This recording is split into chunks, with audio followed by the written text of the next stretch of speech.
Hello বন্ধুরা, কেমন আছো সবাই? দুই বাংলা রান্নাঘরে তোমাদের সকলকে জানাই স্বাগত। আজ আমি বানিয়ে নিলাম সাউথের একটা প্রসিদ্ধ খাবার, যেটার নাম হলো পুঙ্গল।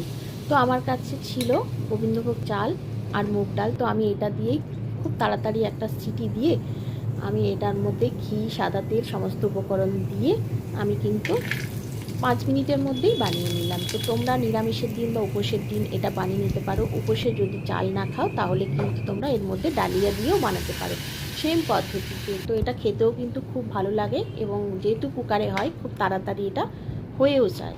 তো এটা দেখতে যেমন সুন্দর হয়েছে, খেতেও কিন্তু অপূর্ব হয়েছিল। পারলে তোমরা একবার অবশ্যই বানিয়ে খেও, কথা দিচ্ছি খুবই ভালো লাগবে। তো যেহেতু এটা একটা সাউথ ইন্ডিয়ান ডিশ, সেই জন্য আমি কিন্তু এটা কিন্তু কলা পাতার মধ্যেই খেয়েছিলাম। আমি একটা অনলাইন কলা পাতা নিয়েছিলাম এবং সেটার মধ্যে আমি দিয়েছিলাম পোঙ্গল, একটু পাঁপড় ভাজা, একটু আচার, তার সাথে দিয়েছিলাম একটু চিপস। কেমন লাগলো অবশ্যই কমেন্টে জানিও। ভালো লাগলে একটা লাইক করে দিও।